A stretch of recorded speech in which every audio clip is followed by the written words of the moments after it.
Aba, matindi ito. Mary Grace Piatos na kontrobersyal. Haharap nga ba sa impeachment trial? Sara Duterte, hindi nga ba makakatanggi at hindi makakaiwas? Talagang dapat humarap sa trial?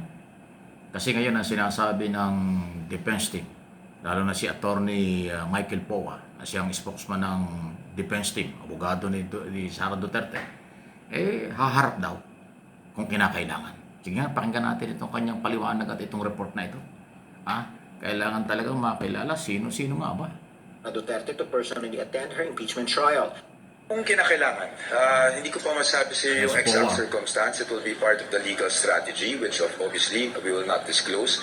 But in case kailangan, that will be upon the advice of counsel, which is the defense. But the defense clarifies the vice president is already confronting the allegations against her even if she's not physically present. Kasi parati natin sinasabi na hindi humaharap si Vice President, but what we're doing now is pagharap sa mga alegasyon, hindi ba? What you're pushing for is a physical appearance. But the physical appearance, for example, the pre-trial stage, hindi naman niya siya kailangan talaga nandito. Ano naman ang gagawin niya dito, di ba? Kung nandito man siya.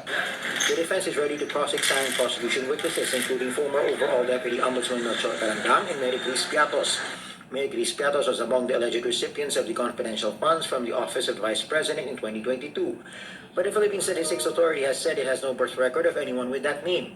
Carandang, meanwhile, will testify in the result of his investigation into the bank accounts and transactions of the Vice President, as well as former President Rodrigo Duterte. Matindi So ayan, Piatos, Carandang. Alam nyo si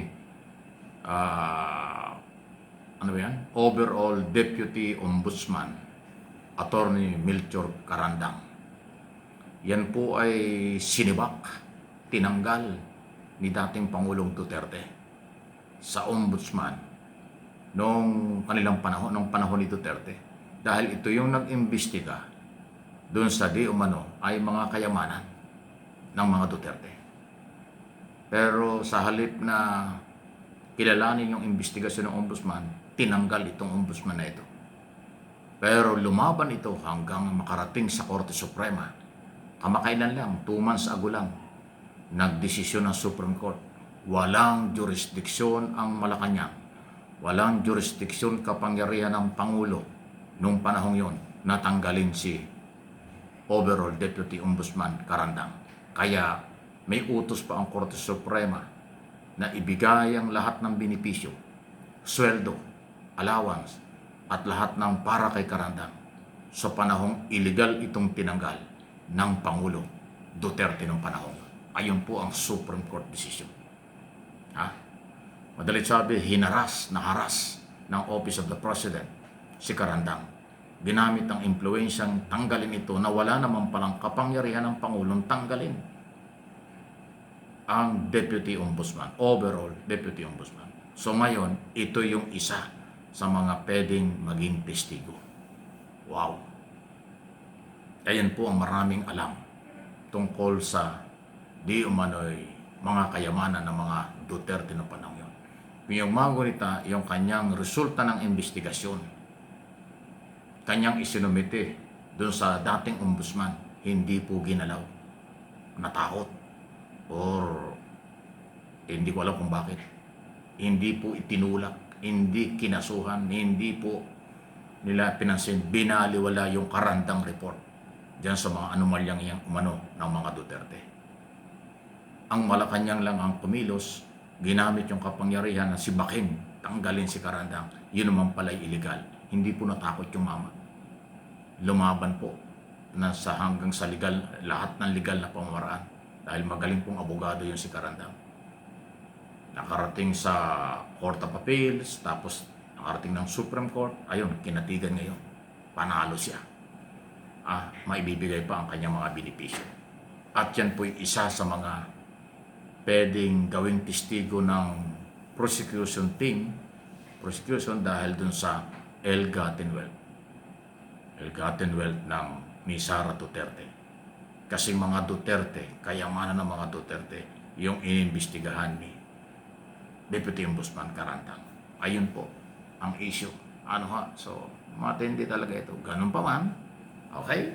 So, ang sinasabi ni Attorney Michael Poa, abogado at tagapagsalita ng defense team, titignan nila kung kinakailangan. Pero kung hindi naman daw, bakit hindi naman kailangan nilang iharap ang Vice President? At kung kinakailangan, iharap. Pero diskarte raw yun ng kung anong strategy ng defense team na ayaw niyang i-reveal. Ngayon, si Mary Jane Piatos, sino ba ang pwedeng maglabas niyan? Definitely, yan ay gustong makilala ng team prosecutor at ng private prosecutor. Kasi doon sa record na isinumiti ng Office of the Vice President sa Commission on Audit, nangunguna yung Mary Grace Piatos na tumanggap ng pera galing sa confidential fund at iba pa. So yan na po ay kasama sa itutulak at ebidensya ng team prosecutors na dapat lumantad bilang testigo. Tanungin kung sino siya. Tanungin kung bakit siya pinagkatiwalaang binigyan ng malaking pera at tanungin din kung saan niya ginamit yung pera ibinigay sa kanya ng Office of the Vice President doon sa confidential fund. Ayun po yun. At iba pa. Ano yan halos 4,000 na pangalan or 1,500 na mga pangalang isinumiti sa Philippine Statistics Authority. Pero parang iisang pangalan lang ang merong record. Karamihan doon sa mahigit na 1,000 ang mga sinumiting pangalan ay walang birth certificate, walang marriage contract, at walang death certificate. So, multo talaga. Yan ang matindi. Ay yung Mary Grace Piatos, wala ring birth certificate, marriage contract, at death certificate. Tao nga ba yun? Yun ang hahanapin. Yun ang uobligahin ng team prosecutors na i-produce ng Office of the Vice President sa impeachment trial. Yung Piatos na yan. Sino yan? Matindi ha? So, kabilang ho yan sa ayaw natin pangunahan. Tinatalakay lang natin ang mga nangyayari, mga pwedeng mangyari, na aabangan nating lahat. Kahit naman bata, kahit sino talagang ng buong Pilipinas, sino nga ba yung Mary Grace Piatos na yan? Mula nung pumutok yung pangalan yan, hindi naman natin nakita na nagsalita o nagpa-press conference man lang o nagbigay ng statement.